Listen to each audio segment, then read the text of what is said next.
Nagbabalik ang PTV Balita ngayon. Mahigit sa 300 milyong pisong halaga ng smuggled na sigarilyo ang sinira ng Bureau of Customs sa Port of Zamboanga.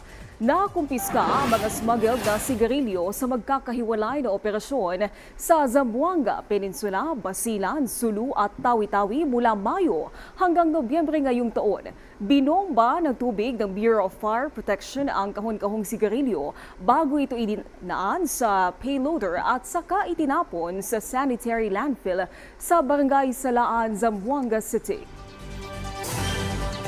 May bago ng papel ang mahigit sa 1,000 miyembro ng MILF at MNLF sa BARM.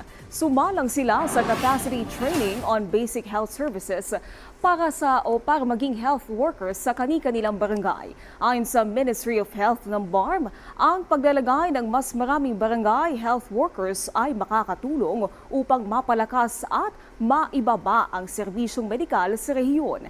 Tatanggap ng 2,000 pisong incentive sa mga bagong health workers. Samantala, alamin natin ang ibang balita mula kay Julius Pacot ng PTV Davao. Mayong adlaw, gipahigayon natong adlang Miyerkules ang 5th Annual Media Forum sa Philippine Statistics Authority kon PSA. Pipila sa mga naisgutan sa mga forum ang poverty statistics, microeconomic accounts ug ang interpreting economic indicators. Tumong nini nga matabangan mga miyembro sa media sa pag-interpret sa mga datos nga ginapagawas sa maong ahensya. Kini aron dali kining ma-deliver ug masabtan sa publiko nga adunay kalambigitan sa panginabuhi. Ang mga statistics specialist sa PSA ang nag-eksplika kung paunsa nakuha ang mong datos ug kano sa usab kini ipagawas. Gitambungan ang mong forum sa mga miyembro sa media sa TV, radio, online ug print, face-to-face man ug online. Mapasalamaton ang PSA sanglit adunay nahimong open forum, tali media ug PSA aron mapalambo pa ang paghatod ng mga impormasyon gikan sa mga ahensya ngadto sa publiko. Our websites including OpenStat provide data enclaves and conduct special online sessions to stakeholders. In our ever-connected world, we recognize that the role of statistics in journalism has never been more pronounced. Statistics empowers your narratives, giving them substance and resonance. They help you scrutinize. Ibang beses siya kinokolekta. May first visit para makolekta yung income and expenditure from January to June.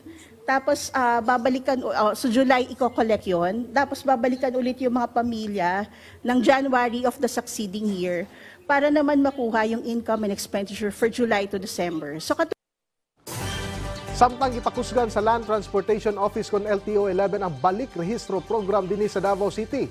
Kung asa, base silang natala, nagkadaghan ang mga newly registered nga mga drivers ang wala pa nagpa-renew silang mga sakyanan. Sumala pa sa adjudicator hearing officer sa LTO 11 nga si Michael Ervin Yara. Nagatuyok ang ilang mga clerks sa dalan aron makahatag og notice sa publiko ilabi na sa mga drivers nga expired na ang registration sa ilang mga sakyanan. Tumong nini nga mahatagan og tsansa ang mga operators ug drivers nga makaparenew sa ilang mga sakyanan. Nanawagan usab ang mga opisyal sa mga registered car owners nga magparehistro na kay aduna sila'y 2 ka bulan nga advance renewal karong Nobyembre ug Disyembre. Yung mga January, February na ending, pwede na kayo magparehistro November, December or 2 months advance. Para naman pagdating ng January, hindi na kayo maabutan ng maraming tao. So ug mao kadtong mga nag-unang mga balita gikan dinhi sa PTV Davao. Ako si Julius Pacot. Mayong adlaw. Daghang salamat Julius Pacot. At yan ang mga balita sa oras na ito. Para sa iba pang update, i-follow at i-like kami sa aming social media sites at PTV PH. Ako po si Naomi Tiburcio. Magandang hapon.